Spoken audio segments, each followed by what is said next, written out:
بسم اللہ الرحمن الرحیم۔ تلخیص دروس القرآن، مطالب الفرقان، سورۃ البقرہ۔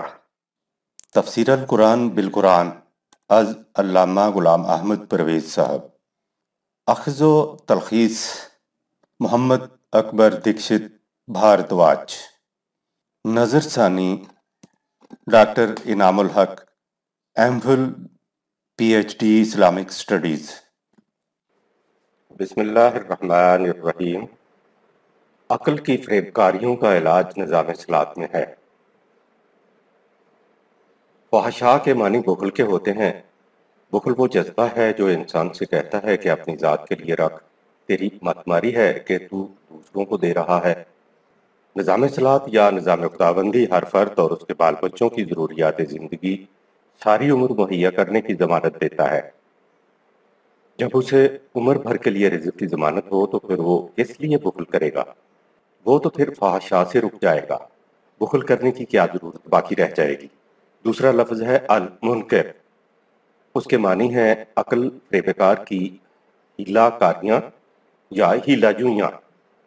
عقل کی یہ فریب کاریاں اس لیے ہوتی ہیں کہ سمیٹ لو جو کچھ سمیٹا جا سکتا، دے لو فریب جتنا دیا جا سکتا ہے۔ جذبات سے مغلوب انسان سب کچھ سمیٹنے کی طرف مائل ہوتا ہے۔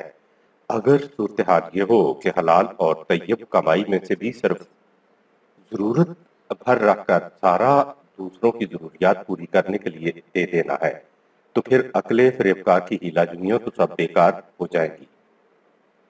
یہ یاد رہے کہ اکیلے جذبات کچھ نہیں کر سکتے۔ جب تک جذبات اور عقل فریبکار کی ہیلا جوئیوں میں رفاقت قائم نہ ہو۔ مثال کے طور پر دل یعنی جذبات چاہتے ہیں کہ میز پر رکھی ہوئی گھڑی کو چرا لیا جائے۔ عقل تدبیر سکھاتی ہے کہ گھڑی والے شخص کو پانی لینے کے لیے اندر بھیجا جائے اور اس دوران گھڑی کو چرا لیا جائے۔ جذبہ تو گھڑی چرانے کا تھا۔ عقل نے تدبیر بتائی کہ گھڑی والے کو پانی لانے کے لیے اندر بھیجا جائے۔ نظام خداوندی میں ہر شخص جان مار کر کمائے گا۔ مملکت کی اجازت سے ضرورت بھر رکھ کر باقی بیت المال کے حوالے کر دے گا تاکہ نظام سب کی ضروریات یعنی وَآتَوُا الزَّکَاۃ یعنی وَمِمَّا رَزَقْنَاهُمْ يُنْفِقُونَ 2/38 کا فریضہ ادا کر سکے، جسے زکوٰۃ کہا جاتا ہے۔ اس کو لوگوں کو ادا کرنا نظام خداوندی کی ذمہ داری ہے۔ ایسے نظام میں بخل اور خود غرضی کے جذبات کسی کے اندر نہیں رہتے۔ جب سمیٹنا ہی نہیں ہے تو پھر عقل فریبکار کی ہیلا جوئیاں بھی کسی مصرف کی نہیں ہوتی۔ قرآن نے یہی بات کہی ہے کہ نظام اصلاحات قائم کرو تو بخل، فحشاء اور منکر یعنی عقل فریبکار کی ہیلا جوئیوں سے بچ جاؤ گے۔ اصلاحات کسی ایک کام کا نام نہیں ہے، یہ تو معاشرے کے تمام گوشوں کی اصلاح کرنے کا نظام ہے۔ ہم قرآن سے مثالوں میں سب سے پہلے حضرت شعیب علیہ السلام کی اصلاحات کا ذکر کرتے ہیں۔ ہوا یوں کہ کسی نہ کسی طرح قوم نے حضرت شعیب علیہ السلام کو صلاۃ قائم کرنے کی اجازت یہ سمجھ کے دے دی کہ مذہبی رہنما ہے، کسی قسم کی پرستش کرنے کی اجازت مانگ رہا ہے۔ جب حضرت شعیب نے صلاۃ قائم کی تو تھوڑے ہی عرصے بعد قوم کہنے لگی کہ اے شعیب علیہ السلام، یہ تیری صلاۃ کیسی ہے جو ہمیں اس کی بھی اجازت نہیں دیتی کہ ہم اپنے مال کو بھی اپنی مرضی سے خرچ کر سکیں۔ سورہ نمبر 11 آیت 87۔ یعنی ہم نے تو سمجھا تھا کہ تو نماز پڑھنے کی یا پرستش کرنے کی اجازت چاہتا ہے تو وہ ہم نے تمہیں دے دی، لیکن تجھے ایسی صلاۃ کی اجازت نہیں دی جا سکتی جو ہمیں نہ تو اپنی مرضی سے کمانے کی اجازت دے اور نہ اپنی مرضی سے خرچ کرنے دے۔ دیکھا آپ نے، سارا معاشی نظام قرآنی صلاۃ کے اندر آ گیا۔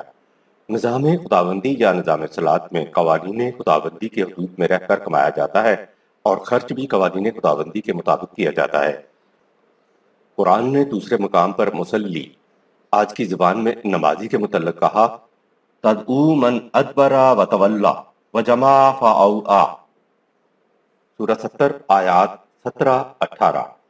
ان آیات میں تولا کا لفظ آیا ہے جو صلاح کا مد مقابل ہے، یعنی جہنم آوازیں دے دے کر بلا رہی ہے ان مسلیوں نمازیوں کو جو صرف اپنے لیے سمیٹ کر تھیلی میں ڈال کر تھیلی کا منہ کس کر بند کر دیتے ہیں۔ آج بینک بیلنس نے تھیلیوں کا روپ دھار لیا ہے۔ یہاں اپنے دستخط کے سوا اور کوئی نکال نہیں سکتا۔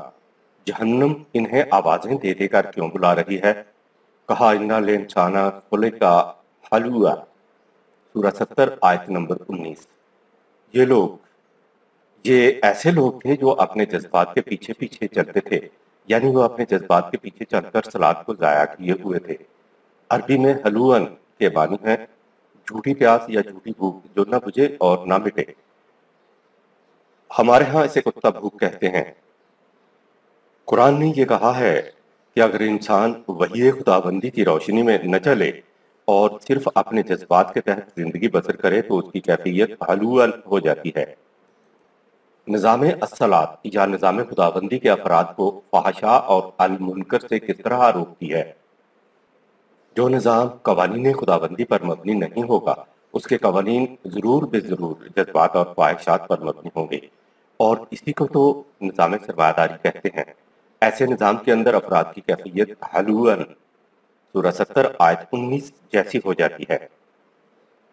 آگے آیت ہے اذا مسہ الشر جزوعا، سورہ 70 آیت 20۔ جب کوئی اس سے پوچھتا ہے اشر تو اسے تکلیف ہوتی ہے اور بھونکنا اور چلانا شروع کر دیتا ہے۔ آگے ہے وَإِذَا مَسَّهُ الْخَيْرُ مَنُوعًا، سورہ 70 آیت نمبر 21۔ جب اسے کچھ مل جاتا ہے الخیر تو پھر اسے باندھ کر رکھ لیتا ہے۔ آپ دیکھ رہے ہیں یہ نظام سرمایہ داری یعنی جذبات اور خواہشات کے پیچھے پیچھے چلنے والوں کا ذکر ہو رہا ہے۔ آگے بتایا کہ وہ کون لوگ ہیں جو اپنے جذبات و خواہشات کے پیچھے پیچھے نہیں چلتے ہیں۔ کہا الا المصلین، سورہ 70 آیت 22۔ مسلین ایسا نہیں کرتے، یعنی نظام صلاۃ پر قائم لوگ اپنے جذبات و خواہشات کے پیچھے پیچھے نہیں چلتے۔ تو کیا یہ لوگ ہاتھ پر ہاتھ رکھ کر بیٹھ جاتے ہیں یا کچھ کرتے بھی ہیں؟ کہا الذین ھم علی صلاتہم دائمون، سورہ 70 آیت نمبر 23۔ مسلین جو اپنے جذبات اور خواہشات کے پیچھے پیچھے نہیں چلتے، تو کیا وہ 5 وقت نماز پڑھتے رہتے ہیں؟ کہا نہیں، وہ لوگ دائمی طور پر پوری کی پوری زندگی یعنی زندگی کے ہر سانس میں غیر منقطع طور پر نظام صلاۃ پر قائم رہتے ہیں۔ دیکھا آپ نے مسلی گھوڑے کی تشریح ہو رہی ہے، وہ کس طرح مسلسل اور غیر منقطع طور پر آگے جانے والے ثابت گھوڑے کے پیچھے پیچھے بغیر فاصلہ رکھے چلتا چلا جاتا ہے۔ جب ہر فرد کی نظام خداوندی یا نظام صلاۃ میں ضرورت پوری ہو رہی ہو تو بخل سے تو وہ ہر فرد یوں رک گیا۔ نظام صلاۃ میں انسان کو اپنے جذبات و خواہشات کے پیچھے پیچھے چلنے کی بجائے قوانین خداوندی کے مطابق چلنا ہوتا ہے، تو عقل فریبکار کی ہیلا چونیوں سے وہ اس طرح بچ گیا۔ نظام صلاۃ میں انسان فحشاء، بخل اور المنکر سے خود دور رہتا ہے۔ مسلین کی نشانیاں ایمانیات اور الصلاۃ اور الزکوٰۃ کا جوڑی دامن کا ساتھ۔ مسلین کی پہلی نشانی یہ بتائی کہ وہ فحشاء اور المنکر سے دور رہتے ہیں۔ آگے اس سے بھی زیادہ واضح اور محسوس دوسری نشانی یہ بتائی کہ والذین فی اموالہم حق معلوم للسائل والمحروم، سورہ 70 آیات 24-25۔ ان کی حلال کمائی کے اندر ہر اس شخص کا حق معلوم ہوتا ہے جس کی ضرورتیں اپنی محنت سے پوری نہ ہوتی ہوں یا وہ معذور ہو اور محنت نہ کر سکتا ہو۔ حق کے معلوم ایسا حق ہے جس کا معاشرے میں ہر ایک کو علم ہوتا ہے۔ دینے والے کو بھی علم ہوتا ہے کہ ضرورت سے زائد نظام کے حوالے کرنا ہے، اور لینے والے کو بھی علم ہوتا ہے کہ ضرورت بھر نظام سے لینا ہے۔ یہ لینا اور دینا بطور حق ایز آف رائٹ ہے، کوئی خیرات نہیں ہے۔ ہمارے ہاں ایمان پر بات کی جائے تو 5 ایمانیات گنوا دیتے ہیں، اور بعض لوگ تو چھٹا ایمان والقدر خیر و شر ہی من اللہ تعالی بھی گنوا دیتے ہیں، یعنی ہر اچھی اور بری تقدیر اللہ کی طرف سے ہے۔ یہ چھٹا ایمان ایرانیوں نے انسان کے اختیار و ارادے پر ضرب لگانے کے لیے شامل کیا ہے۔ اس عقیدے پر آنے کے بعد انسان اور حیوان میں کوئی فرق نہیں رہتا۔ 5 ایمانیات کا ہر کوئی زبانی اقرار کرتا ہے، لیکن خدا نے اس اقرار کا خاص طور پر آخرت پر ایمان کا محسوس ٹیسٹ بتایا کہ والذین یصدقون بیوم الدین، سورہ 70 آیت نمبر 26۔ یہ مسلم وہ لوگ ہیں جو دوسروں کو سامان نشو و نما دینے کے عمل سے ثابت کرتے ہیں، تصدیق کرتے ہیں کہ ان کا آخرت پر ایمان ہے، دین اسلام پر یقین ہے۔ جو دینے کے عملی ٹیسٹ پر پورا اترتا ہے تو اس کا 5 ایمانیات کا دعویٰ سچا ہے ورنہ جھوٹا ہے۔ اقیم الصلاۃ و آتوا الزکوٰۃ، نظام صلاۃ کا مقصد ہی یہ ہے کہ افراد معاشرہ کو سامان نشو و نما دیا جائے۔ ایسے نظام کو چلانے والے تو وہی لوگ ہو سکتے ہیں جو اپنے ذاتی جذبات یعنی خود غرضی، سیلفشنس کا اتباع نہ کریں، جو خدا کے راستے صراط مستقیم پر خدا کے ساتھ مسلی بن کر ساتھ ساتھ چلتے چلے جائیں۔ ظاہر ہے کہ خدا کا راستہ قوانین خداوندی ہے جو اب قرآن میں محفوظ ہیں۔ نظام صلاۃ دراصل نظام خداوندی کا سوشل سسٹم ہے اور نظام زکوٰۃ اس کا اکنامک سسٹم ہے۔ کسی نظام کے یہ 2 بنیادی ستون ہوتے ہیں، اسی لیے قرآن میں ان دونوں کا ساتھ ساتھ ذکر ہوتا ہے۔ آپ نے دیکھا کہ مال کا اصلاحات کے ساتھ کس قدر تعلق ہے۔ یہی سے بات سمجھ میں آ جائے گی کہ قرآن نے جہاں اصلاحات کا ذکر کیا ہے وہاں الزکوٰۃ کا ذکر کیوں کیا ہے۔ تصدیق اور تکذیب کا مفہوم اوپر درج آیت سورہ 70 آیت نمبر 26 میں تھا کہ یہ وہ لوگ ہیں جو اپنے دینے کے عمل سے دین کی تصدیق کرتے ہیں۔ تصدیق کے معنی سچ کا دکھانا ہوتا ہے، یعنی دین اپنے احکامات کے جو فطری نتائج بیان کرتا ہے ان احکامات پر عمل کر کے ان کے فطری نتائج برآمد کر کے دنیا کو دکھا دینا قرآن میں تصدیق کرنا کہلاتا ہے۔ سچ کہنا یا سچ ماننا تو زبانی اقرار ہوتا ہے، تصدیق نہیں ہوتی۔ اس کے برعکس تکذیب کا لفظ کفر تو سیدھا انکار کرنا ہوتا ہے کہ میں اس نظام کو نہیں مانتا، لیکن تکذیب میں انسان نظام اور اس کے احکامات کو تو صحیح تسلیم کرتا ہے لیکن عمل دین کے احکامات کے الٹ کرتا ہے، جس طرح آج ہم مسلمان کرتے ہیں۔ ظاہر ہے کہ عمل تکذیب سے دین کا فطرتی نتیجہ برآمد ہونے کے بجائے مضر نتیجہ نکلے گا۔ لہٰذا دین کے احکام کو تو صحیح تسلیم کرنا لیکن اس کے احکامات کے خلاف عمل کرنا قرآن میں تکذیب کہلاتا ہے، کیونکہ دین کے جن احکامات کو تسلیم کرنے کا وہ دعویٰ دار ہے اس نے عمل ان کے خلاف کیا ہے۔ قرآن میں تکذیب کرنے والوں کا ذکر اور انجام۔ قرآن نے تکذیب کرنے والوں کو بیان کیا کہ ارأیت الذی یکذب بالدین، سورہ 107 آیت نمبر 1۔ کیا تم نے ان لوگوں کو بھی دیکھا ہے جو زبان سے تو اسلام کے احکامات کو تسلیم کرنے کے دعوے دار بنتے ہیں لیکن اپنے اعمال دین کے احکامات کے خلاف کر کے دین کی تکذیب کرتے ہیں؟ لو ہم بتاتے ہیں وہ کون ہے۔ فَذَلِكَ الَّذِي يَدُعُّ الْيَتِيمَ، سورہ 107 آیت 2۔ یہ وہ لوگ ہیں جو معاشرے میں تنہا رہ جانے والے بے یار و مددگار یتیموں کو دھکے دیتے ہیں۔ ان کا دوسرا جرم یہ ہے کہ وَلَا يَحُضُّ عَلَىٰ طَعَامِ الْمِسْكِينِ، سورہ 107 آیت نمبر 3۔ جن کی زندگی کا چلتا ہوا کاروبار رک گیا، مسکین یعنی اس کی محنت سے اس کا گزارا نہیں ہوتا یا خود محنت کے قابل نہیں رہا، معذور ہو گیا، تو اس کے سامان زیست کے لیے نہ خود کچھ کرتے ہیں اور نہ دوسروں کو اس کی مدد پر ابھارتے ہیں بلکہ دوسروں کو اپنے عمل سے روکتے ہیں۔ یتیم اور مسکین کے سامان زیست کا انتظام نہ کرنا تکذیب دین ہے۔ آگے ہے اپنے جذبات و خواہشات میں آلودہ اشخاص نمازیں تو بہت پڑھتے ہیں لیکن اس کے باوجود فویل للمصلین، سورہ 104 آیت نمبر 4۔ ان مصلین کے لیے تباہی ہے، یعنی وہ مصلین جو اپنے جذبات و خواہشات کے پیچھے پیچھے نہیں چلتے تو وہ دین کے احکامات کی تکذیب نہیں کرتے، اور جو مصلین نمازی اپنی خواہشات اور جذبات کے پیچھے چلتے ہیں ان کی نشانی یہ ہے کہ وہ یتیم اور مسکین کے لیے سامان زیست کا انتظام نہیں کرتے۔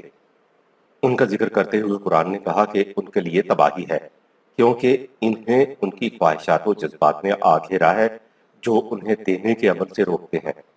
یہی تکذیب دین ہے، یہی نظام سرمایہ داری ہے، یہی مادی نقطۂ نظر ہے اور یہی کفر ہے، بلکہ کفر سے بھی زیادہ بدتر ہے کہ تسلیم کر کے عملی طور پر خلاف ورزی کرتے ہیں۔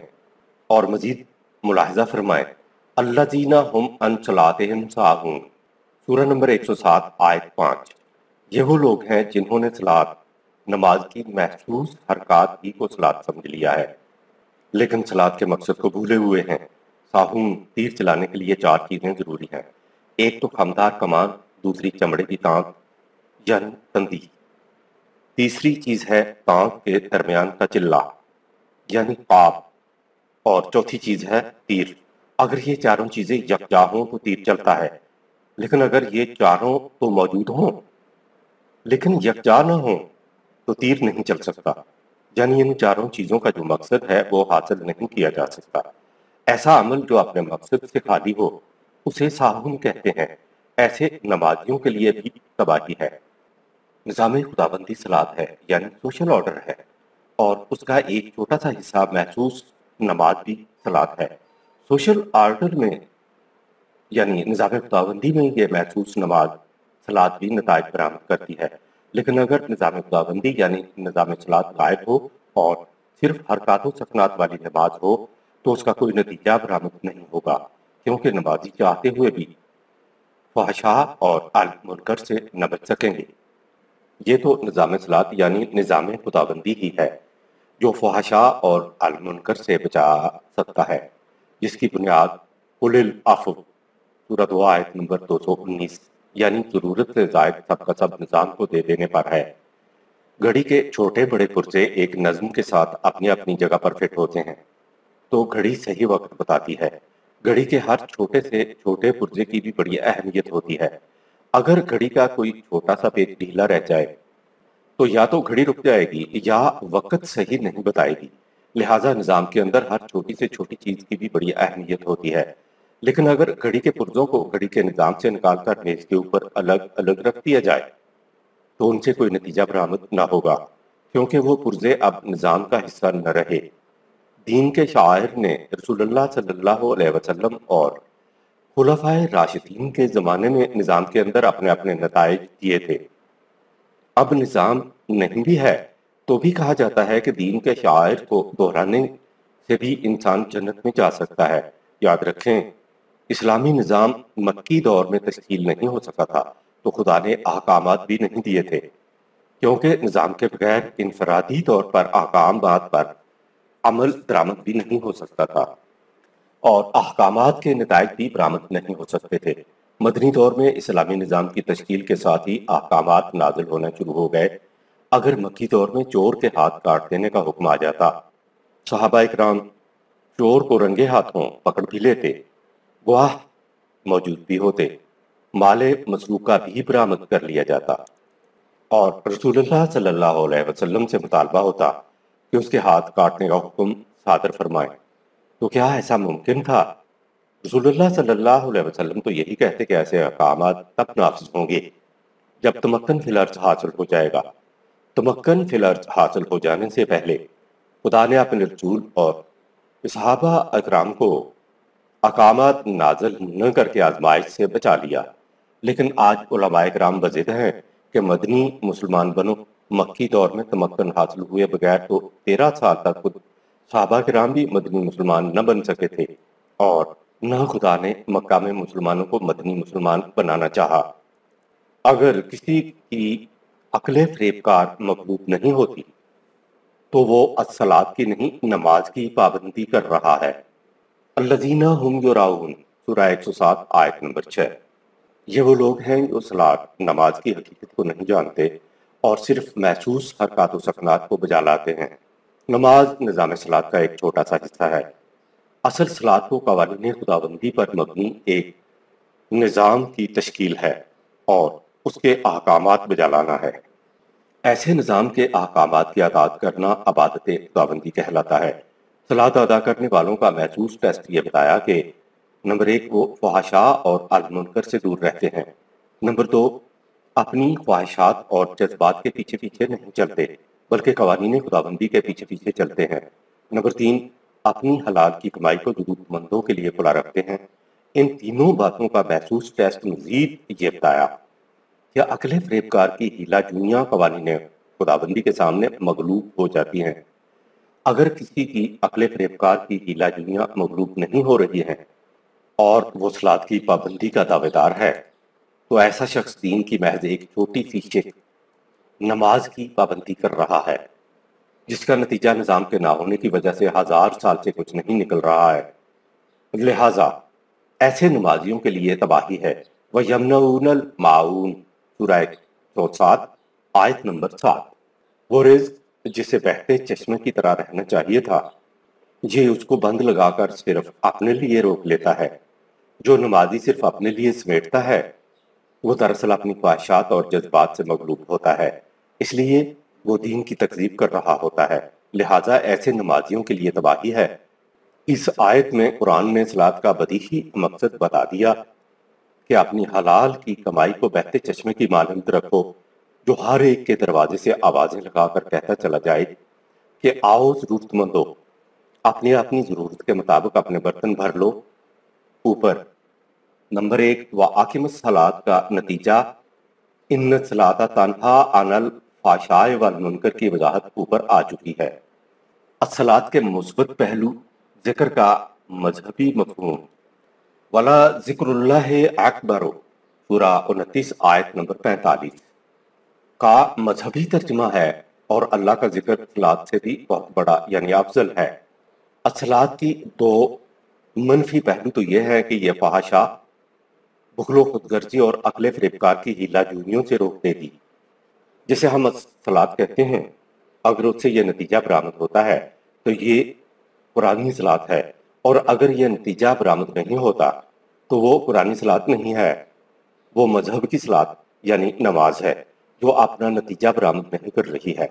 الصلاۃ فحشاء اور المنکر سے روک دیتی ہے اور عقل فریبکار کو ہیلا جوئیوں سے روک دیتی ہے۔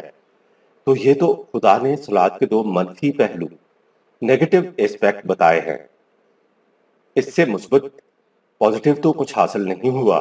صلاۃ کا مثبت پہلو پازیٹیو اسپیکٹ سورہ العنکبوت کی آیت 45 میں بتایا کہ وَلَا ذِكْرُ اللَّهِ أَكْبَرُ سورہ 29 آیت 45۔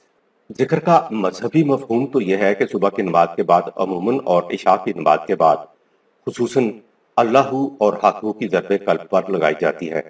لہٰذا مذہب کے نزدیک صلاۃ تو نماز پڑھنا ہو گیا اور ذکر اللہ کی ضربیں دل پر لگانا ہو گیا۔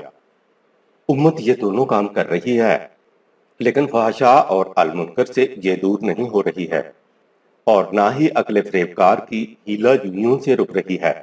اللہ کے ذکر کو صلاۃ کا مثبت پہلو قرآن نے کیوں بتایا؟ اوپر بتایا گیا کہ مذہبی صلاۃ قرآنی صلاۃ نہیں ہے۔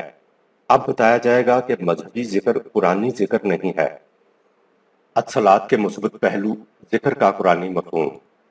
وَلَا ذِكْرُ اللَّهِ أَكْبَرُ سورہ 29 آیت 45 میں یہ نہیں کہا گیا کہ اللہ کا ذکر صلاۃ سے بہتر ہے، بلکہ اس میں اکبر لفظ آیا ہے، اور اکبر کے معنی ہے اقتدار مطلق، ساورنٹی۔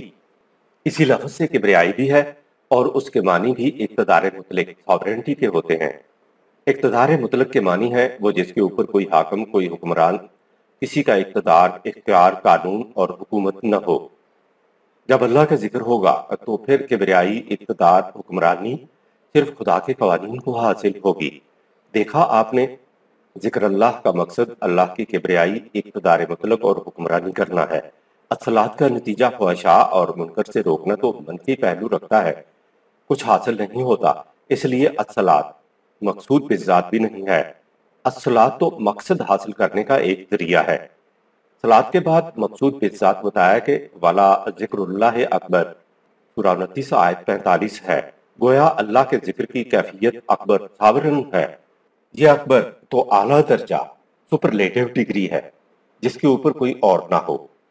لِتُكَبِّرُوا اور الکبریا الفاظ اکبر لفظ سے ہی بنے ہیں، لہذا لِتُكَبِّرُوا اللَّهَ عَلَى مَا هَدَاكُمْ سورہ 2 آیت 185 کا مفہوم ہے کہ تاکہ تم اللہ کی ہدایات کے مطابق اللہ کی کبریائی قائم کرو۔ قرآن میں دوسرے مقام پر ہے کہ وَلَهُ الْكِبْرِيَاءُ فِي السَّمَاوَاتِ وَالْأَرْضِ سورہ 45 آیت نمبر 37۔ کائنات کے اندر کبریائی صرف خدا کے لیے ہے۔ کبریائی، ساورنٹی کے معنی ہے جس کے اوپر کوئی اور حاکم نہ ہو۔ مذہب میں الفاظ تو وہی رہتے ہیں لیکن ان کا مفہوم بدل دیا جاتا ہے۔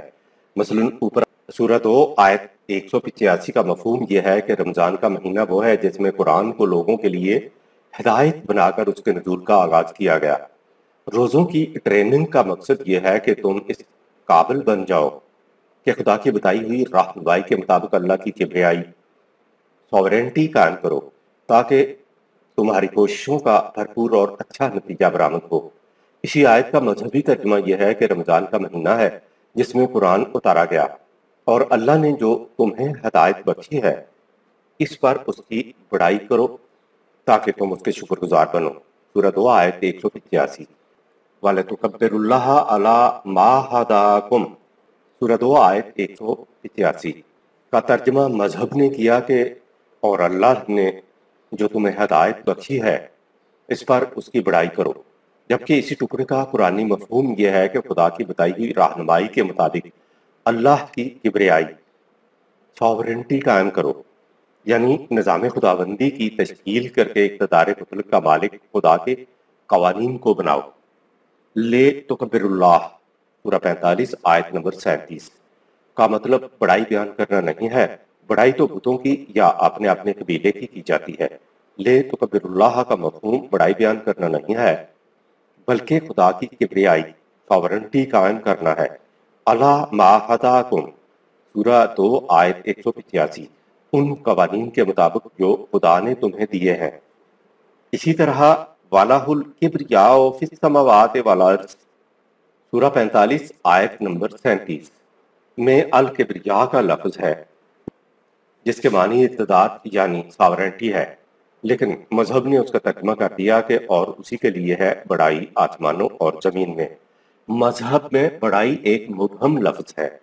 خدا کی بڑائی یہ نہیں ہے کہ اے اللہ تو سب سے بڑا ہے اور پھر اس کا ورد جاری رکھا جائے، پھر اس ورد سے خدا کا کیا سنورتا ہے اور ورد کرنے والے کا کیا سنورتا ہے، لہٰذا ورد کرنا اب کام ہے، جبکہ خدا کی کبریائی بالفعل اور بالقوت قائم کرنے سے انسانوں ہی کا کچھ سنورتا ہے۔ انسانی معاشرہ خوشگوار ہو جاتا ہے جس میں انسان کی جسمانی اور ذاتی صلاحیتوں کی نشو و نما ہوتی ہے۔ اسی لیے خدا نے کہا وَلَعَلَّكُمْ تَشْكُرُونَ سورہ 2 آیت 185 تاکہ تمہارا تشکرون ہو جائے، یعنی تمہاری صلاحیتیں نشو و نما پا کر تمہارے لیے دنیا و آخرت میں بھرپور نتائج برآمد کرے۔ خدا تو ہر جگہ لعلکم کہتا ہے تاکہ تمہارا کچھ بن جائے۔ خدا نے کہیں نہیں کہا کہ میرے نام کی مالا جپو گے تو اس سے میرا کچھ بن جائے گا۔ اس نے ہر جگہ یہی کہا ہے کہ میرے قوانین کے مطابق نظام تشکیل دے کر اس کے تحت اپنی زندگی بسر کرو تاکہ تمہارا کچھ بن جائے۔ یہ ہے لعلکم۔ اذان کا مفہوم دنیا بھر کے مسلمان بآواز بلند اللہ اکبر لاکھوں مرتبہ پکارتے ہیں، لیکن مسلمان اس کا مذہبی مفہوم تو سمجھتے ہیں لیکن ان الفاظ کا قرآنی مفہوم نہیں جانتے۔ آئیے ہم بتاتے ہیں کہ بآواز بلند اذان کا حقیقی مفہوم کیا ہے۔ اللہ اکبر۔ اے لوگو، ساری دنیا کا تو مجھے پتہ نہیں، البتہ جہاں تک میری آواز پہنچ رہی ہے وہ سن لیں کہ ہم نے اس علاقے میں خدا کی کبریائی قائم کر دی ہوئی ہے۔ تاکیداً 4 مرتبہ یہ صدا بلند ہوتی ہے۔ مذہب کا ترجمہ اللہ سب سے بڑا ہے مبہم ہے، اور سوال پیدا ہوتا ہے کہ اللہ کس سے بڑا ہے؟ سب سے بڑا ہے تو کیا طول میں بڑا ہے یا چوڑائی میں بڑا ہے یا گہرائی میں بڑا ہے یا اونچائی میں بڑا ہے؟ اشہد ان لا الہ الا اللہ۔ اے لوگو، یہ جو میں نے 4 مرتبہ بات دہرائی ہے تو یہ نہ سمجھ لینا کہ میں نے کوئی سنی سنائی گواہی دے دی ہے، نہیں، میں تو آنکھوں دیکھی شہادت دے رہا ہوں کہ ہمارے علاقے میں خدا کی کبریائی کے سوا کسی اور کی کبریائی قائم نہیں ہے۔ شہادت آنکھوں دیکھی گواہی کو ہی کہتے ہیں۔ اشہد ان محمد الرسول اللہ۔ آنکھوں دیکھی گواہی کے متعلق یہ بھی سن لو کہ ہم نے خدا کی کبریائی محمد الرسول اللہ صلی اللہ علیہ وسلم کی سربراہی میں قائم کی ہے۔ حیا علی الصلاۃ، آؤ جمع ہو جاؤ نظام خداوندی یا نظام صلاۃ کے پیچھے پیچھے چلنے کے لیے، فیصلے کرنے کے لیے۔ حیا علی الفلاح، آؤ جمع ہو جاؤ فلاحت کے کام کرنے کے لیے، جس سے محاورے کی زبان میں ایک دانے کے 100 دانے ملتے ہیں۔ فلاحت کھیتی باڑی کو کہتے ہیں۔ جس سے سامان نشو و نما ملتا۔ سامان نشو و نما سے جسم کی پرورش ہوتی ہے، جبکہ سامان نشو و نما کو قوانین خداوندی کے تحت تقسیم کرنے سے ذات کی نشو و نما ہوتی چلی جاتی ہے، یعنی ذات کی صلاحیتوں کی کھیتی باڑی ہوتی ہے۔ نظام کے بلاوے کی آواز دنیا میں سامان نشو و نما بہن کرنے کے لیے ہے، اور ساتھ ہی ذات کی نشو و نما یعنی ذات کی صلاحیتوں کی کھیتی باڑی کے لیے ہے، تاکہ انسانی ذات کی صلاحیتیں نشو و نما پا کر اخروی زندگی کے مراحل طے کرنے کے قابل ہو جائیں۔ قد قامت الصلاۃ، یقینی طور پر یا لازمی طور پر اٹھ کھڑے ہو جاؤ۔ نظام صلاۃ کو قائم کرنے کے لیے یہ اٹھ کھڑے ہونا انقلابی اقدام کے لیے ہوتا ہے، جسے انگریزی میں ٹو رائز کہتے ہیں، یعنی اٹھ کھڑا ہونا۔ اللہ اکبر، اللہ اکبر۔ پھر سن لو کہ ہم نے اپنے علاقے میں خدا کی کبریائی قائم کر دی ہوئی ہے۔ لا الہ الا اللہ۔ سن لو، خدا کے سوا یعنی خدا کے قوانین کے سوا کسی کو بھی یا کسی کے قوانین کو حق کے حکومت حاصل نہیں ہے۔ اس کے برعکس مذہب میں اذان کا مفہوم یہ ہے کہ اللہ اکبر، اللہ سب سے بڑا ہے۔ اشہد ان لا الہ الا اللہ، میں گواہی دیتا ہوں کہ اللہ کے سوا کوئی اللہ نہیں ہے۔ اشہد ان محمد الرسول اللہ، میں گواہی دیتا ہوں کہ محمد اللہ کے رسول ہیں۔ حیا علی الصلاۃ، آؤ نماز پڑھنے کے لیے۔ حیا علی الفلاح، آؤ کامیابی کے لیے۔ قد قامت الصلاۃ، نماز کے لیے کھڑے ہو جاؤ۔ اللہ اکبر، اللہ سب سے بڑا ہے۔ لا الہ الا اللہ، اللہ کے سوا کوئی الہ نہیں ہے۔ دین اور مذہب کی اذان کا فرق آپ نے ملاحظہ فرمایا۔ اسی موضوع پر علامہ اقبال نے کہا، الفاظ و معانی میں تفاوت نہیں لے کر ملا کی اذان اور مجاہد کی اذان اور پرواز ہے دونوں کی اسی ایک فضا میں، کرگس کا جہاں اور ہے شاہی کا جہاں اور۔ ذکر کا لغوی اور ثانوی مفہوم اور ہمارا فریضہ حیات۔ لغوی اعتبار سے ذکر کے معنی ہے کسی شے کو محفوظ کر لینا۔ جس شے کو سب سے زیادہ حفاظت کے ساتھ رکھنا مقصود ہو تو اس کی عملی اور محسوس صورت یہ ہوتی ہے کہ اس کو ہر وقت آنکھوں کے سامنے رکھا جائے، تاکہ پتہ رہے کہ ہاں شے محفوظ ہے اور اپنی جگہ پر موجود ہے۔ شے کی حفاظت کی اس عملی اور محسوس صورت کو ذکر کے ثانوی معنی کہتے ہیں۔ ثانوی معنی کے اعتبار سے جس چیز کے اندر وہ شے موجود ہو تو اس کو بھی ذکر کہتے ہیں۔ پیغام خداوندی چونکہ قرآن کے اندر محفوظ ہے، اس لیے قرآن کریم کو بھی ذکر کہتے ہیں، اور اسی اعتبار سے قرآن کریم کو ذکر اللہ بھی کہا جاتا ہے۔ اس کے علاوہ قرآن کریم کے اصول اور قانون کو بھی ذکر کہا جاتا ہے۔ امت کا قرآن کریم کے قرآنی مفہوم کی حفاظت کرنا اور اس مفہوم پر محسوس طور پر عمل کرنا امت کا ذکر کرنا ہے اور اس کا فریضہ حیات بھی ہے۔ کیا صلاۃ مقصود بالذات ہے؟ الصلاۃ مقصود بالذات نہیں ہے، بلکہ مقصد کو حاصل کرنے کا ایک ذریعہ ہے۔ قرآن کریم کا یہ اعجاز ہے کہ وہ جو دعویٰ کرتا ہے اس کی وضاحت بھی خود اس انداز سے کر دیتا ہے کہ بات محسوس شکل میں سامنے آ جائے۔ لہٰذا ذکر کا مفہوم ہم قرآن ہی سے معلوم کرتے ہیں۔ اس آیت سورہ 29 آیت 45 میں تو الصلاۃ اور ذکر اکٹھا آیا ہے۔ آئیے ہم قرآن کے دیگر مقامات بھی دیکھتے ہیں۔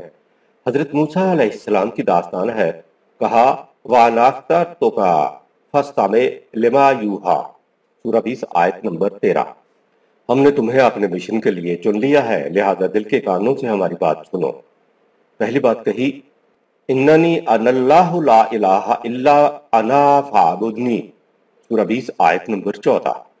بلا شبہ ہم ہی اللہ ہیں، ہمارے سوا کسی کا اقتدار و اختیار نہیں ہے، تو صرف ہمارے ہی قوانین کی اطاعت و محکومیت اختیار کرو۔ خدا کی اطاعت و محکومیت اختیار کرنے کے لیے آگے کہا وَأَقِمِ الصَّلَاةَ، سورہ 20 آیت 14، اور نظام صلاۃ قائم کرو۔ تو کیا نظام صلاۃ قائم کرنا مقصود بالذات ہے؟ کہا کہ نہیں، یہ مقصود بالذات نہیں ہے، بلکہ مقصد کو حاصل کرنے کا ایک ذریعہ ہے۔ مقصد کو حاصل کرنے کے لیے صلاۃ سے آگے ایک اور ذریعہ بتایا کہ لِذِکْرِی، سورہ 20 آیت 14۔ ہمارے قوانین کو اطاعت کرنے کے لیے ہمیشہ اپنی نگاہوں کے سامنے رکھو۔ ذکر کا ایک مفہوم اوپر بتایا جا چکا ہے کہ اس کا مطلب قرآن اور قرآن کے احکام و قوانین بھی ہوتے ہیں۔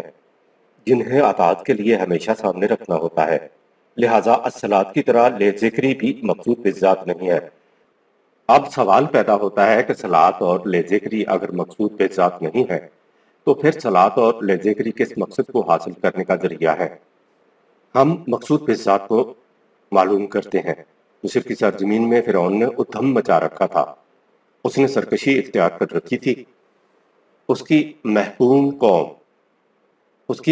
قوم کے دلوں میں اس کے استبداد کے خلاف جذبات تھے جو اندر ہی انڈر گراؤنڈ دلوں میں چھپے ہوئے تھے اور ابھی باہر نہیں آئے تھے۔ تو کہا ان الساعۃ آتیۃ اکاد اخفیھا، یقیناً تیرے ہاتھوں ایک عظیم انقلاب رونما ہونے والا ہے۔ یہ انقلاب ترپردہ ترتیب پا رہا تھا۔ اب ہم چاہتے ہیں کہ یہ ابھر کر سامنے آ جائے۔ انقلاب یعنی صلاۃ اور لے ذکری کا مقصد کیا ہے؟ کہا لے تجزا کل نفس بما تسعی، سورہ 20 آیت نمبر 15، تاکہ ہر شخص کو اس کی محنت کا پورا پورا بدلہ مل سکے۔ ظاہر ہے کہ ہر شخص کو اس کی محنت کا بدلہ ایک اجتماعی نظام ہی میں مل سکتا ہے۔ معلوم ہوا کہ صلاۃ اور ذکر دونوں خدا کے قوانین کو اطاعت کے لیے ہمیشہ سامنے رکھنا ہے، اور ان دونوں کا مقصد یہ ہے کہ ہر شخص کو اس کی محنت کا پورا پورا بدلہ مل جائے۔ وَأَقِمِ الصَّلَاةَ لِلذِّكْرِ، سورہ 20 آیت 14، بڑا ہی مشکل کام ہے جس کا ماحصل ہر شخص کو اس کی محنت کا پورا پورا بدلہ دلوانا ہے۔ لیکن ہمارے ہاں تو وَأَقِمِ الصَّلَاةَ سے مراد نماز پڑھنا لے لیا جاتا ہے، اور لے ذکری سے مراد قلب پر اللہ اور حق کی ضربیں لگانا لے لیا گیا ہے۔ کہا جاتا ہے کہ نماز تو ذکر کے لیے ہوتی ہے، اس لیے نماز کے بعد آؤ اب اللہ اور حق کا ذکر کریں۔ قرآن کا منشا یہ ہے کہ صلاۃ کا قیام اللہ کے ذکر کے لیے ہو، اور صلاۃ اور ذکر دونوں کا مقصد محنت کا پورا پورا بدلہ دلوانا ہو۔ اب بات یوں سامنے آئی کہ صلاۃ یعنی نظام صلاۃ اس لیے قائم کیا جائے کہ خدا کا ذکر ہو سکے۔ خدا کے ذکر سے مراد ہے خدا کے احکام و قوانین کو اس طرح معاشرے میں نافذ کیا جائے کہ انسانوں کے خود ساختہ قوانین مغلوب ہو جائیں۔ انسانوں کے خود ساختہ قوانین کو مغلوب کرنے کا مقصد بتایا تاکہ ہر شخص کو اس کی محنت کا پورا پورا بدلہ مل سکے۔ یہ نہ ہو کہ محنت کوئی کرے اور محنت کا پھل کوئی دوسرا لے جائے۔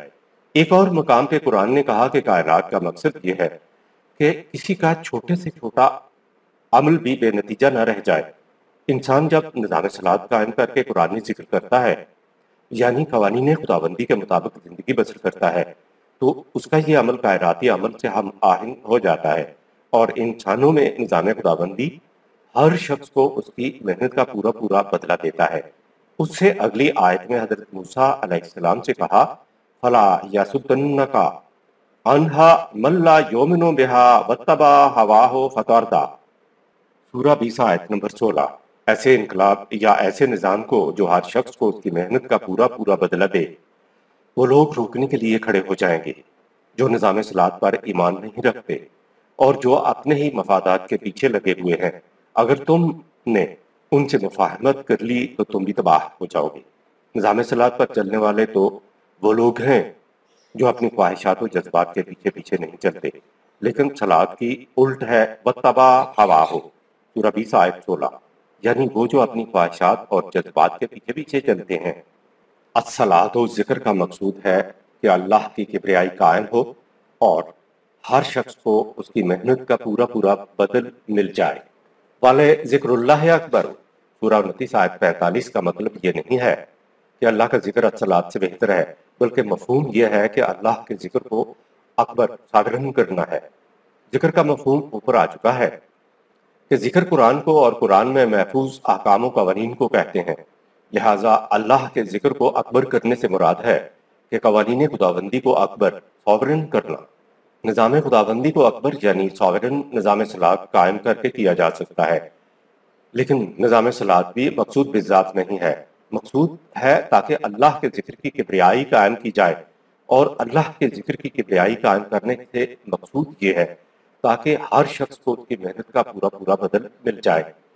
اللہ کے ذکر کی کبریائی قائم کرنے کے لیے روزوں کا ذکر کرتے ہوئے کہا لے تکبر اللہ علی ما ہداکم، سورہ 2 آیت 185، تاکہ تم اللہ کی دی گئی ہدایات کے مطابق اس کی کبریائی قائم کرو۔ گویا مقصد خدا کے قوانین کی کبریائی قائم کرنا ہے۔ اللہ کے قوانین کی کبریائی قوانین خداوندی کے مطابق ایک نظام قائم کرنے اور قوانین نافذ کرنے سے قائم ہوتی ہے۔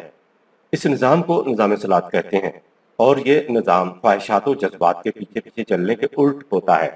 جو لوگ نظام صلاحت کی طرف نہیں آتے، ان کی کیفیت یہ ہوتی ہے کہ جب کوئی کہتا ہے کہ حکمرانی صرف خدا کے قوانین کی ہے تو وہ اس سے انکار کرتے ہیں۔ یعنی ایسے لوگ خدا کے منکر نہیں ہیں، بلکہ خدا کے قوانین کے اقتدار مطلق کا انکار کرتے ہیں۔ لیکن اگر خدا کے قوانین کے ساتھ ساتھ انسانوں کے ساختہ قوانین کو بھی اطاعت کے لیے ساتھ ملا دیے جائیں تو ایسے لوگ پھر خوش ہو کر ایمان لے آتے ہیں۔ سورہ 40 آیت نمبر 12۔ اگر خالص قوانین خداوندی کی ان کو دعوت دی جائے تو پھر یہ کفر برتتے ہیں۔ یہ حالت آج ہم مسلمانوں کی ہے۔ اسی آیت میں آگے ہے فَالْحُکْمُ لِلَّهِ، سورہ 40 آیت نمبر 12۔ حکمرانی صرف خدا کے قوانین کی ہو سکتی ہے۔ پھر آگے ہے العلی الکبیر، سورہ 40 آیت 12۔ کبریائی اسی کے قوانین کی ہو سکتی ہے۔ اب آپ کو معلوم ہوا ہوگا کہ اکبر کے کیا معنی ہوتے ہیں اور اللہ کے ذکر کو اکبر کرنے کا کیا مفہوم ہے۔ حضرت موسیٰ علیہ السلام سے کہا جا رہا ہے کہ وَأَقِمِ الصَّلَاةَ لِذِكْرِي، سورہ 20 آیت 14، ہمارے ذکر کے لیے نظام صلاحت قائم کرو۔ اس سے وہ انقلاب جو زیر زمین ترتیب پاتا چلا آ رہا ہے وہ ابھر کر سامنے آ جائے گا، اور نتیجہ یہ ہوگا کہ کوئی کسی کی محنت کا بدلہ نہ لے جا سکے گا۔ حضرت موسیٰ علیہ السلام نے انقلابی پروگرام دیکھا تو محسوس ہوا کہ یہ تو بڑا ہی مشکل پروگرام ہے، تو اپنی مدد کے لیے اپنے بھائی حضرت ہارون علیہ السلام کو مانگ لیا تاکہ تقویت حاصل ہو اور اس پروگرام میں ہاتھ بٹائے۔ حضرت موسیٰ علیہ السلام نے حضرت ہارون علیہ السلام کی رفاقت کیوں طلب کی؟ کہا کہ نسبحک کثیرا، سورہ 20 آیت 33، تاکہ ہم بہت زیادہ تسبیح کریں۔ یہاں تسبیح کا لفظ آیا ہے، اور تسبیح کے معنی اوپر بتائے جا چکے ہیں کہ کسی مقصد کے حصول کے لیے اپنے جسم کی پوری توانائی کے ساتھ سرگرم عمل رہنا تسبیح کرنا کہلاتا ہے۔ آگے کہا وَنَذْكُرُكَ كَثِيرًا، سورہ 20 آیت 34، اور تیرے قوانین کو بہت زیادہ اطاعت کے لیے اپنے سامنے رکھیں۔ ذکر، یہاں ذکر کا لفظ آیا ہے۔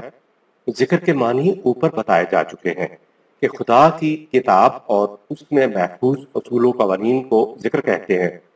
یہاں تسبیح کا لفظ بھی آیا ہے، ذکر کے ساتھ کثیرہ کا لفظ بھی آیا ہے، اور آیت 29-45 میں اللہ کے ذکر کے ساتھ اکبر لفظ بھی آیا ہے، اور اللہ کے ذکر کو کثیر کرنا اور اکبر کرنا اور تسبیح کرنے سے مراد ہے کہ اے خدا، جو مقصد تو نے ہمارے لیے مقرر کیا ہے یا جو پروگرام تو نے ہمیں دیا ہے، اس کے حصول اور تکمیل کے لیے ہم اپنی بھرپور توانائیاں صرف کر دیں، اور تیرے قوانین کے اقتدار کی کبریائی کو معاشرے میں قائم کرنے کے لیے پوری توانائی صرف کر دیں، اور اس مقصد کے لیے ہم کثرت کے ساتھ تیرے قوانین کو اپنی نگاہوں کے سامنے رکھیں۔ نسبحک کثیرا، سورہ 20 آیت 33، منقوں والی تسبیح پھیرنے والی بات نہیں ہے۔ خدا نے یہ نہیں کہا کہ تھوڑی سی تسبیح پھیرنی ہے اور تھوڑا سا ذکر کرنا ہے، یہ تو مشکل کام ہے ہی نہیں۔ تو مددگار کے طور پر اے موسیٰ علیہ السلام، تم اپنے بھائی ہارون کو کیوں مانگ رہے ہو؟ تسبیح کا ذکر تخلیق آدم کے وقت ملائکہ نے بھی کیا تھا۔ وَنَحْنُ نُسَبِّحُ بِحَمْدِكَ وَنُقَدِّسُ لَكَ، سورہ 2 آیت نمبر 30۔ اے خدا، جو فرائض ہمارے سپرد کیے گئے ہیں ہم ان کی سر انجام دہی میں ہمیشہ سرگرم عمل رہتے ہیں، اور تیرے پروگراموں کو وجہ حمد و ستائش بنانے کے لیے جہاں تک بھی جانا پڑ جاتے ہیں۔ تو تسبیح سے مراد تسبیح پھیرنا نہیں ہے، بلکہ مقصد کے حصول کے لیے پوری توانائی کے ساتھ سرگرم عمل ہونا ہوتا ہے۔ خدا نے ملائکہ کے جواب میں بس یہ کہا تھا کہ انی اعلم ما لا تعلمون، سورہ 2 آیت نمبر 30۔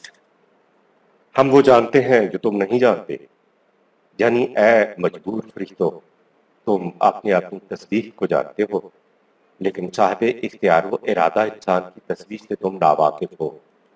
انبیاء اکرام کو منتخب کرنے کا مقصد خدا کے قوانین کو اکبر کرنا ہوتا تھا۔ وَاسْتَنَعْتُكَ لِنَفْسِي سورہ 20 آیت 41۔ حضرت موسیٰ علیہ السلام سے خدا نے کہا کہ ہم نے تمہیں اپنے لیے منتخب کیا ہے۔ لنفسی لفظ کچھ اس طرح کہا گیا ہے کہ میں نے اپنا ایک کام کروانے کے لیے تجھے منتخب کیا ہے، اور کام یہ ہے کہ ایسے انقلاب برپا کر کے مثبت جابر اور استحصال کرنے والوں کی غلامی سے محنت کشوں کو چھڑا، تاکہ ہر محنت کار کو ان کی محنت کا پورا پورا بدلہ مل جائے۔ غلامی سے چھڑانے کو، محنت کشوں کو ان کی محنت کا پورا پورا بدلہ دلوانے کو خدا نے اپنا کام کہا ہے۔ خدا قادر مطلق ہے، اگر چاہے تو براہ راست غلامی سے چھڑانا اور محنت کا پورا پورا بدلہ دلوانا اس کے لیے کون سا مشکل تھا، لیکن خدا انسانی دنیا میں براہ راست مداخلت نہیں کرتا۔ یہ اللہ کی سنت ہے کہ انسانی دنیا میں وہ اپنی مشیت پر مبنی کام انسانوں کے ذریعے کرواتا ہے۔ وہ ایک انسان کو منتخب کیا کرتا تھا اور کہتا تھا کہ انسانی دنیا میں میرا یہ کام کر دے۔ وہ شخص رسول خدا کا کام اس کی منشاء کے مطابق کر دیا کرتا تھا۔ اب خدا کی منشاء قیامت تک ہمارے پاس قرآن کریم کے اندر محفوظ ہے، اس لیے خدا کو اب کسی کو منتخب کرنے کی ضرورت نہیں رہی۔ منتخب کرنے کے بعد حضرت موسیٰ علیہ السلام سے کہا جاتا ہے کہ اذهب انت واخوک بآیاتی سورہ 20 آیت 42۔ میرے قوانین کے ہمراہ تم اور تمہارا بھائی فرعون کی طرف جاؤ۔ کیوں جائیں؟ کہا اذهب الی فرعون انہ طغی سورہ 20 آیت 43۔ جاؤ اس فرعون کی طرف جس کی طغیانیاں حدود فراموش ہو گئی ہیں۔ اسی آیت میں آگے کہا کہ یاد رکھ وَلَا تَنِيَا فِي ذِكْرِي سورہ 20 آیت 42۔ میرے ذکر میں سستی نہ کرنا۔ ذکر کی اہمیت کو دیکھیے، حضرت موسیٰ علیہ السلام کے قصے میں 3 مرتبہ ذکر آ گیا۔ نمبر 1 وَأَقِمِ الصَّلَاةَ لِلذِّكْرِ سورہ 20 آیت 14۔ نمبر 2 نَذْكُرُكَ كَثِيرًا سورہ 20 آیت 34۔ اور نمبر 3 وَلَا تَنِيَا فِي ذِكْرِي سورہ 20 آیت 42۔ اور چوتھی مرتبہ ذکر آیا ہے والا ذکر اللہ اکبر سورہ 29 آیت 45۔ تو کیا یہ قلب پر اللہ اور حق ہو کی ضربیں لگانے والا خدا کا ذکر ہے؟ ذکر کا پہلا گوشہ میدان جنگ میں مخالفین کو مغلوب کرنا ہے۔ جنگ بدر کو سامنے لائیے، جسے قرآن نے خود یوم الفرقان کہا ہے، اور اس جنگ کی داستان میں قرآن کریم نے ذکر کی عملی تفسیر کو اپنے اندر محفوظ کر لیا ہے۔ نبی اکرم صلی اللہ علیہ وسلم کی محنت شاقہ کا ماحصل ننھی سی جماعت 300 کی تعداد میدان جنگ میں جمع ہے۔ صف بندی کرنے کے بعد آپ صلی اللہ علیہ وسلم پوری محلیت کے ساتھ دعا کی، اے الہ العالمین، تیرے ارشاد کے مطابق میں نے یہ ایک چھوٹی سی جماعت اکٹھی کی ہے۔ اس وقت اس کرۂ ارض پر تیرا نام لینے والے صرف یہی لوگ ہیں۔ اگر آج یہ میدان جنگ میں ختم ہو گئے اور میں آخری نبی ہوں تو پھر قیامت تک تیرا نام لینے والا کوئی نہیں ہوگا۔ یہ تیرا معاملہ ہے، تو انہیں سنبھال، میں چلا جنگ کا حکم دینے کے لیے۔ ارشاد ہوتا ہے یا ایھا الذین آمنوا اذا لقیتم فئۃ فاثبتوا سورہ 8 آیت 43۔ اے جماعت مومنین، جب تمہارا ان سے مقابلہ ہو تو ثابت قدم رہنا، یعنی تمہارے پاؤں میں لغزش نہ آنے پائے۔ اسی آیت میں آگے ہے وَاذْكُرُوا اللَّهَ كَثِيرًا سورہ 8 آیت 45۔ اللہ کا ذکر کثرت کے ساتھ کرو، یعنی اللہ کے قوانین کو اطاعت کے لیے میدان جنگ تک میں بھی ہر وقت اپنے پیش نگاہ رکھو۔ کیوں پیش نگاہ رکھو؟ کہا لعلکم تفلحون سورہ 8 آیت 45۔ اگر میدان جنگ میں ڈٹ کر کھڑے رہے تو اس سے ہمارا کچھ نہیں سنورے گا، اس سے خود تم ہی کو کامیابی و کامرانی حاصل ہوگی۔ دیکھا آپ نے، اللہ کا ذکر میدان جنگ میں مخالفین کے سامنے ہوتا ہے۔ ذکر کا دوسرا گوشہ سرکش قوتوں کو مغلوب کرنا ہے۔ یہ ذکر فرعون جیسے مستبد حکمران کے سامنے کھڑے ہو کر ہوتا ہے۔ سورہ 20 آیت 14 آیت 36 آیت 42۔ کیا آپ سمجھتے ہیں کہ حضرت موسیٰ علیہ السلام نے فرعون کے دربار میں اور مخالفین کے سامنے میدان بدر میں جماعت مومنین میں قلب پر اللہ کی ضربیں لگائی ہوں گی؟ اب بات یوں نکھر کر سامنے آئی کہ اللہ کے ذکر سے مراد ہے اللہ کے ذکر کو اکبر سامرن کرنا، اللہ کے قوانین کی انسانی معاشرے میں کبریائی قائم کرنا۔ اب تک اللہ کے ذکر کا وہ گوشہ سامنے آیا ہے جو مستبد حکمرانوں کے سامنے ان کو مغلوب کرنے کے لیے کیا جاتا ہے، اور میدان جنگ میں مخالفین کو مغلوب کرنے کے لیے کیا جاتا ہے۔ یعنی نظام خداوندی کے مخالفین کو مغلوب کرنے کی ہر کوشش کو اللہ کا ذکر کرنا کہتے ہیں۔ ذکر کا تیسرا گوشہ کائنات کی تخلیق اور اس پر غور و فکر کرنے سے تعلق رکھتا ہے۔ اللہ کے ذکر کا تیسرا گوشہ کائنات کی تخلیق اور ارض و سماوات پر غور و فکر کرنا ہے۔ اللہ کے اس ذکر کے لیے کہا ان فی خلق السماوات والارض واختلاف اللیل والنہار لآیات لأولی الالباب، سورہ 3 آیت نمبر 190۔ تخلیق ارض و سماوات، اختلاف لیل و نہار میں ارباب عقل و دانش کے لیے حقیقت تک پہنچنے کی بڑی بڑی نشانیاں ہیں۔ یعنی حقیقت کچھ اور ہے، یہ نشانیاں حقیقت تک پہنچانے کا ذریعہ ہے۔ ظاہر ہے ارض و سماوات اور اختلاف لیل و نہار پر غور کرنے کے لیے سائنسدان، فلاسفر اور مورخین سامنے آئیں گے۔ ذکر کا پہلا گوشہ خدا کی کبریائی کو غالب کرنے کے لیے تھا، دوسرا گوشہ مخالفین کے مقابل عملی جدوجہد کا تھا، اور ذکر کا یہ تیسرا گوشہ علمی، عقلی، فکری تدبر اور شعور کا گوشہ ہے۔ یہ لوگ کیا کرتے ہیں؟ کہا الذین یذکرون اللہ قیاما وقعودا وعلی جنوبہم، سورہ 3 آیت 191۔ یہ وہ لوگ ہیں جو لیٹتے بیٹھتے چلتے پھرتے ہر آن اللہ کا ذکر کرتے ہیں۔ یہ لوگ از خود کائنات میں جاری و ساری خدا کی کبریائی کو غور و فکر کے بعد اپنی آنکھوں سے دیکھ لیتے ہیں۔ کہا وَلَهُ الْكِبْرِيَاءُ فِي السَّمَاوَاتِ وَالْأَرْضِ، سورہ 45 آیت نمبر 37۔ غور و فکر سے دیکھو گے تو تمہیں نظر آ جائے گا کہ کائنات کے اندر کبریائی صرف خدا کی قائم ہے۔ یہ سائنسدان، فلاسفر اور مورخین کائنات میں اپنے غور و فکر کے زور پر اس نتیجے پر پہنچے ہیں کہ یہاں صرف خدا کی کبریائی ہے، یعنی خدا کے قوانین کی کبریائی قائم ہے، کسی دوسرے کا قانون کائنات میں نہیں چل رہا ہے۔ اللہ کے ذکر کے اس گوشے میں اس وقت تک یورپ کے مادہ پرست، کافر، ملحد، خدا کے منکر آگے آگے ہیں۔ وہ اقرار کرتے ہیں کہ کائنات میں خدا واحد، حاکم مطلق کا قانون چلتا ہے اور کوئی اس کے قانون کو شکست نہیں دے سکتا۔ کہا وَيَتَفَكَّرُونَ فِي خَلْقِ السَّمَاوَاتِ وَالْأَرْضِ، سورہ 3 آیت نمبر 191۔ اور وہ کائنات کی تخلیق میں غور و فکر کرتے ہیں۔ تخلیق کائنات میں غور و فکر کرنے والوں کے متعلق فرمایا الذین یذکرون اللہ قیاما وقعودا وعلی جنوبہم، سورہ 3 آیت 191۔ یہ وہ لوگ ہیں جو لیٹتے بیٹھتے چلتے پھرتے ہر آن اللہ کا ذکر کرتے ہیں۔ یہ لوگ اپنی سائنسی تحقیقات کے بعد خدا کی کبریائی کو دیکھ لیتے ہیں۔ کائنات میں جاری و ساری خدا کی کبریائی کو علی وجہ البصیرت دیکھ لینا یذکرون اللہ، سورہ 3 آیت 191 ہے، یعنی اللہ کا ذکر ہے، اور پھر اپنی سائنسی تحقیق کے نتیجے کو دیکھ کر وہ پکار اٹھتے ہیں ربنا ما خلقت ھذا باطلا، سورہ 3 آیت 191۔ اے ہمارے رب، ہم نے غور و فکر کرنے کے بعد دیکھ لیا ہے کہ کائنات تیرے لگے بدھے قانون کے مطابق سرگرم عمل ہے، اور یہ کہ اس کائنات کو تو نے بلا مقصد پیدا نہیں کیا ہے۔ کائنات میں خدا کی کبریائی کو اپنے غور و فکر سے سرگرمی عمل دیکھ لینا یذکرون اللہ ہے، یعنی اللہ کا ذکر ہے۔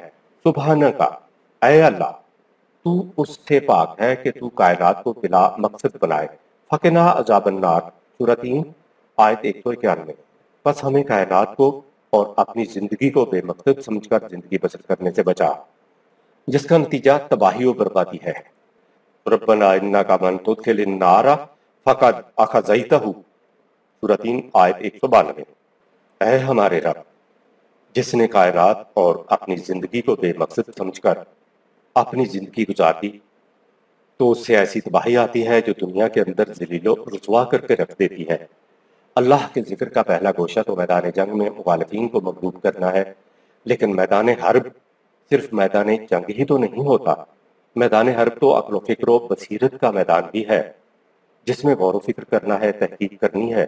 اگر تحقیق نہ کی تو کائنات کی مخفی قوتوں کو ہم مسخر نہ کر سکیں گے، اور ہم دوسری اقوام سے پیچھے رہ کر دنیا میں ذلیل و خوار ہو کر رہ جائیں گے۔